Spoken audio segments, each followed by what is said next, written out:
नमस्कार. नमस्कार. ताई आपलं नाव सांगा पहिले. माझं नाव कोमल संदीप कटके. राहायला कुठे? मी राहायला room number 22, Dwarka Niwas 4, Kajupada, Kurla west, okay. Mumbai. Okay. सेंच्युड हायस्कूलच्या बाजूला. ओके. ताई मला सांगा नक्की आता जो प्रकरण चालू आहे तुमच्यासोबत, म्हणजे जे काही तुम्ही मला ह्याच्या अगोदर मला फोनवरती बराच काही विषय तुम्ही सांगितला, तर थोडंसं या व्हिडिओमध्ये आपल्या न्यूज चॅनलच्या माध्यमातून आपण तुमचा हा विषय ठेवणार आहे. तर काय नक्की काय प्रकरण आहे, जरा त्याचं जरा सविस्तर तुम्ही जरा सांगा काय आहे ते. तर 16 तारखेला दुपारी ना आमच्याकडे कन्स्ट्रक्शन चालू आहे, अनधिकृत कन्स्ट्रक्शन चालू आहे. त्या कन्स्ट्रक्शनची आम्ही कंप्लेंट केलेली आहे बीएमसी मध्ये. ओके. तर ती बीएमसी मध्ये कन्स्ट्रक्शनची कंप्लेंट केल्यामुळे त्या अनागृहित कन्स्ट्रक्शन आहे ना त्याचे कॉन्ट्रॅक्टदार दुपारी 1 ते 1:30 वाजता आमच्या घरी येऊन शिवीगाळ करून त्यांनी ना आम्हाला ती जीवे मारण्याची धमकी दिली कॉन्ट्रॅक्टरने. कॉन्ट्रॅक्टरने. ठीक. मग त्या दिवशी मे बी तिकडे कोण बीएमसीचे अधिकारी वगैरे आले होते. तर आम्ही त्यांना आधी सांगितलं होतं की तुम्ही जेव्हा याल तेव्हा आम्हाला भीती आहे जीवे मारण्याचे. आम्ही ऑलरेडी लेटर दिले होते एससीपीडीसी ऑफिसला, पण तरीही आम्हाला कोणी काही न कळवता तसे झाले आणि आम्हाला तिकडे आयडियाच नाही की तिकडे काय चालू आहे काय नाही. तर आम्ही सहज आमची त्या दिवशी दिवाळीची साफसफाई चालू होती घरात. आम्ही घरात कामे आवरून जेवण करत 3च्या दरम्यान जेवण करत बसतो. तर अचानक मध्ये जी फॅमिली आहे ज्या घरचं कन्स्ट्रक्शन चालू आहे ती आमच्या घरी आली. अचानकपणे आमच्या दारात उभी असलेल्या गाडीवर हातोड्याने हमला केला. नंतर आमच्या घराच्या सेफ्टी डोअर पण हातोड्याने मारले आणि मग त्यात जे आई, मुलगा आणि त्यांचं हस्बंड आहेत ते आमच्या घरात घुसले डायरेक्ट. आणि त्यांच्या हातात कन्स्ट्रक्शन साईडचा मोठा हातोडा होता. त्या घरात घुसले त्यावेळेस मी बाहेर होते माझ्या मुलींना घेऊन. माझ्या बाहेर पण मला हमला झाला, तो मी हमला चुकवला. त्यांनी माझ्या मुलीला धक्का दिला, माझी मुलगी पडणार तेवढा माझ्या बाजूवालीने तिला उचलला. ते घरात घुसले आणि माझे मिस्टर आहे ना जेवत बसले होते. तर त्यांना काहीच आयडिया नाही. ते जेव्हा आवाज आला त्यांनी मोबाईल काढला, मोबाईलवर रेकॉर्डिंग करायला चालू केली. तेवढा त्यांचा छोट्या मुलाने त्यांना धक्का देऊन बेडवर पाडले. एकाने हात पकडलेत, एकाने पाय पकडलेत आणि ह्या मॅडम आहेत त्या डोक्यापासून पायापर्यंत हातोडीने मारतीये.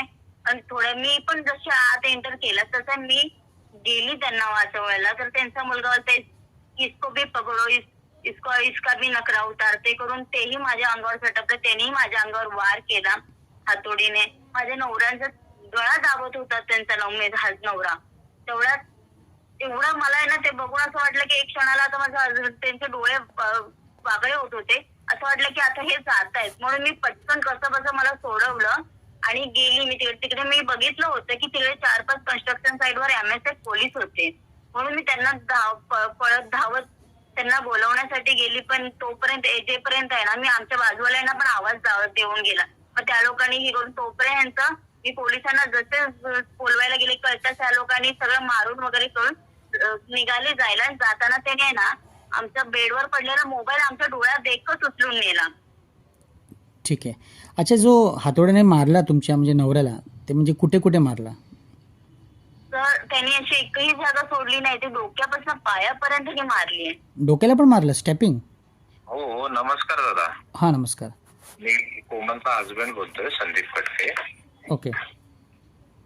ऍक्च्युली सुरुवात काय झालं माहितीये का, त्यांनी जेव्हा मला मारलं ना, मी घरामध्ये जेवण करत होतो, तर त्यांनी शिवीगाळी वगैरे केली. मी त्यांना पोलाइटली त्यांना म्हटलं की भाई जो भी बात करने का मैं खाना खा के आके बाहर बात करत आहोत. तर त्यांनी शिवीगाळी केली, खाना गया ये करणे अपशब्द वापरले जेवणावर. ओके. आणि मग माझ्याकडे मी काय विचार केला की ते घरात येतील, काहीतरी शिवीगाळी करतील. त्या एव्हिडन्स हे करण्यामध्ये मी मोबाईल माझा ऑन केला. मोबाईल जसा ऑन केला, हे अंदाधून आहे ना हात जसे शिरले त्याच्यामध्ये शिरताना त्याच्यामध्ये व्हिडिओ होता. घरामध्ये शिरताना व्हिडिओ माझ्या मोबाईल मध्ये बनवला. तर मग मी एका हाताने ते हातोड्याचे वार वाचवायच्या चक्करमध्ये, हातोडा घ्यायच्या चक्करमध्ये होतो, त्यांच्या वाचवायच्या चक्करमध्ये. तेवढ्यामध्ये मला कळलं की आता या तर दोन्ही हाताने मला काहीतरी माझा बचाव करणं गरजेचं आहे. म्हणजे जे मोबाईल वगैरे त्याने नेला म्हणजे त्याच्यामध्ये एव्हिडन्स होता? म्हणजे हो, एव्हिडन्स होते. त्याच्यासाठी त्यांनी त्यांचा मुलगा आणि त्याचा वडील ते वारंवार माझं कसं मी थोडं हलका म्हणतात ना डिझिनेस मध्ये होतो, तर त्यांच्या वार्ता मी ऐकत होतो. तर ते बोलले की इसमें सबूत है, इसका फोन उठा, आणि ओके. फोन उचलून घेऊन गेले. ठीक आहे. आता या संदर्भामध्ये मग तुम्ही कुठे गेले, म्हणजे कंप्लेंट वगैरे तुम्ही कशी या- कशी केली स्टार्टिंगला? या संदर्भामध्ये सर्वात प्रथम आम्ही काय केलं सर, की मी चाळीच्या जस्ट रूमच्या बाहेर आलो. मला कुठे कुठे इजा झाली मी पहिलं त्याची चाचपणी केली.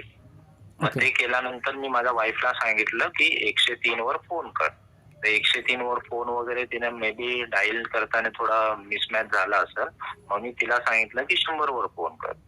100 वर फोन करता 10 मिनिटामध्ये बाजूची बेट क्रमांक 90 फीट बेट क्रमांक 3 मधनं एक कॉन्स्टेबल आले. ओके. मग कॉन्स्टेबलला आम्ही सांगितलं की आमच्या घरामध्ये शिरून आम्हाला जीवे मारण्याचा प्रयत्न केलेला आहे. तुम्ही बघू शकता की माझे जे जेवणाची थाळी वगैरे त्यांनी कसं हे केलंय, लात वगैरे मारून हे करून एक केलेलं आहे. त्याचे त्यांनी फोटो पण काढले. मग ठीक. त्यांना आम्ही सांगितलं की आता माझी चालण्याची परिस्थिती नाहीये आणि ऑटो वगैरे बघण्याचं कसं, माझं जे गुगल पे फोन पे होतं त्या मोबाईल मध्येच होतं. तर म्हणलं आता आम्हाला चालण्याची पण परिस्थिती नाहीये, मला चक्कर वगैरे येते. एक काम करा, तुम्ही फोन करून साकीनाका पोलीस चौकीमधनं गाडी मागवा. ओके. आम्ही चौकीला पहिला येतो. मग त्यांनी 10 ते 15 मिनिटांमध्ये गाडी मागवली आणि मग आम्ही बीट चौकी समोरूनच गाडीमध्ये बसून चौकीला गेलो. ओके. मग चौकीला गेल्यानंतर तिथे आम्ही आमची FIR नोंद करायला आम्ही सांगितलं. तर त्यांनी आम्हाला ओरडाओरडी करून काय बोलले, पहिले तुम्ही राजावाडी हॉस्पिटलमध्ये जाऊन मेडिकल करा. ओके. आणि मग त्यांना आम्ही पोलिसांना सांगितलं की सर माझा मोबाईल गाळ झालेला आहे, त्याच्यामध्ये माझे सर्व पैसे होते गुगल पे फोन पे, आणि वाईफच्या मोबाईल मध्ये वगैरे काय अकाउंट मध्ये पेमेंट नाहीये. तर तुम्ही कृपया करून ज्या गाडीमध्ये मी आलो तिथे आम्हाला राजावाडीमध्ये सोडण्यात यावे, आम्ही एवढी विनंती केली. तर ते ओरडाओरडी करून बोलायला लागले की ऑटोने जावा, रिक्षाने जावा, ओके. असं जावा, ओरडून अक्षरशः ओरडून बोलायला लागले. कोण, पोलीस? हो. मग तेवढ्यामध्ये ते झाल्यानंतर मग आम्ही जसं बाहेर निघालो, माझा भाऊ तोपर्यंत पोलीस चौकीमध्ये पोहोचला होता. ओके. माझा जो मोठा भाऊ तो डायरेक्ट नवी मुंबईवरून आला होता. त्याला ह्या सगळ्या गोष्टीची कल्पना माझ्या वाईफने फोन करून सांगितली. मग भावाने मी म्हंटल की मी डायरेक्ट चौकीला येतो, घरी नाही येता. मग भावाने आतोनात प्रयत्न करून 25 मिनिटानंतर आम्हाला ऑटो भेटली. ऑटोवाले पण तिथे थांबत नाही. स्टेशनच्या बाहेर जे पोलीस चौकी आहे ना साकीनाका, ओके. कोणतेही ऑटोवाले थांबत नाही, तिथे रहदारी कमी आहे. ठीक आहे. मग पोलीस ऑटोमध्ये स्टेशनमध्ये तुम्हाला कितपत कॉपरेशन तुम्हाला मिळालं? नाही, काहीच कॉपरेशन नाही भेटलं सर. काय याच्या अगोदर पण आमच्यावर एक छोटासा हल्ला झाला. तेव्हा आम्ही जेव्हा पोलीस चौकीमध्ये NC द्यायला गेलो होतो, तिथे काही ऑफिसर होते, त्यांचं नाव पण मला लक्षात आहे. त्यांनी आम्हाला उलट एक नोटीस बजावली की तुम्ही असे याच्या पुढून तुम्ही असे गुन्हे करणार नाही, शासनाला तुम्ही प्रशासनाला तुम्ही हे नाही करणार, असे नोटीस मला दिली. त्या नोटीसची मी प्रत पण घेतली. मग मी सिग्नेचर नाही केली. तर आम्हाला कसं अडकवण्याचं षडयंत्र वगैरे आम्हाला 100% त्याची शंका आहे. अच्छा, आता FIR दाखल जी केली तर म्हणजे तुमची स्टेटमेंट वगैरे घेऊन काय FIR वगैरे दाखल केली, तुमच्या नाही, म्हणण्याप्रमाणे आम्हाला अपूर्ण आहे? हा, अपूर्ण आहे. राजावाडीमध्ये आम्ही जसं गेलो ना, संध्याकाळी 7 वाजेपर्यंत आमचं डिस्चार्ज याचं ऍडमिशन फॉर्म वगैरे आम्ही भरलो. फर्स्ट फ्लोअरला मला जसं ऍडमिट केलं, तर माझ्या भावाशी कम्युनिकेशन वगैरे झालं. जे इन्व्हेस्टिगेशन ऑफिसर होते, lady ma'am. Okay. Sakinaka police स्टेशनचे? हो, Anupama Patil madam, investigation officer. अच्छा. मग त्यांनी सांगितलं की आम्ही आज संध्याकाळी येतोय. तर आम्हाला काय कल्पना आहे किती वाजता, तर ते आले अराउंड 12-12:30च्या दरम्यान आले. म्हणजे 16 तारखेच्या रात्री 12:30 वाजता आले. मग माझं मेडिसिन वगैरे घेतलेल्या वेळामध्ये त्या 2 दिवसामध्ये मला पण डिस्टर्बन्स भरपूर झाला. ओके. माझ्या फॅमिलीला पण डिस्टर्बन्स झाला. मग तेव्हा आल्यानंतर मग आमची डबल ड्युटी होती, आम्हाला हे पण करावं लागतं, ते पण करावं लागतं, असं तसं ते सांगायला लागले. ठीक आहे. म्हणजे जे काही सेक्शन वगैरे लावले त्याच्यामध्ये कोणते सेक्शन म्हणजे तुमच्या हिशोबाने लागले नाही? म्हणजे जसं तुम्ही म्हटलं तुमच्या हिशोबाने सेक्शन सर, पहिली जी मी नोटीस हे दिलेली ना जबाब, त्याच्यामध्ये हे जे आमच्यावर जे कृत्य घडलेलं आहे, मारहाणी जीवघेणी जे झालेली आहे, ओके, त्याच्या मागचा जो पार्श्वभूमी होती, जे कॉन्ट्रॅक्टर होते ते माझ्या घरी येऊन ओके. अटेम्प्ट टू मर्डरचं जे प्लॅनिंग होती ना त्याची पार्श्वभूमी दुपारच्या 1:30 वाजल्यापासूनच कट रचलेला. जे कॉन्ट्रॅक्टर होते त्यांच्या सोबत जे ज्यांचं रूम बनत होतं आणि इलिगल अनऑथराइज कन्स्ट्रक्शन चालू होतं ना हां. त्यांच्या बिहाफ मधनं 2 जण आले होते अच्छा. त्या कॉन्ट्रॅक्टर सोबत. आणि ते मला अक्षरशः मला घरातनं बाहेर काढण्याचा प्रयत्न करत होते. ओके. अच्छा, ते तर मग आपलं याची- कोमलजीच्या म्हणण्याप्रमाणे मला म्हणजे थोड्या वेळा अगोदर कोमलजीने मला फोन करून सांगितलं की त्यांच्याबरोबर म्हणजे काही असं चुकीचं वर्तन वगैरे झालंय, असं ही खरी गोष्ट आहे? हो, खरी गोष्ट आहे. त्यांचा विनयभंग झालेला आहे. कोमलजी आहेत तिकडे? हो, आहेत. आणि मी पण तसं ऐकत होतो. तो जो कैफ तो मुलगा जो आहे ना परिवार मधला जे आमच्या घरामध्ये घुसले होते तो त्याला बोलतो ये भी बहुत उडती है, सबक सिखाते, ते असे थर्ड लँग्वेज मध्ये वार्ता करत होते. ओके. कोमलजी आहेत बाजूला? ठीक आहे. हो, आहेत. एक मिनिट त्यांना. हॅलो. हा कोमलजी, तो तुमच्याबरोबर काय चुकीचं घडलंय ते सांगा जरा. तर मी जेव्हा म्हणजे ते आमच्या बेडवर पडले होते तर मी प्रॉपर बेडवर उभी राहिले ना, तर तो मुलगा बेडवरच होता. ह्या साईडला बघून तो मुलींचे पाय धरून बेडवर होता. तर मी बेडवर घुसले तर मग मला ह्या साईडला त्यालाच पकडतात. मी त्याला खिचायचा तर त्याने काय केलं, माझ्या छातीनं असं टाईट पकडलं आणि त्याने मला असं खाली खिचलं. इसको भी लेते करून पूर्ण म्हणजे मी त्यावेळेस ना मॅक्सी घातली होती.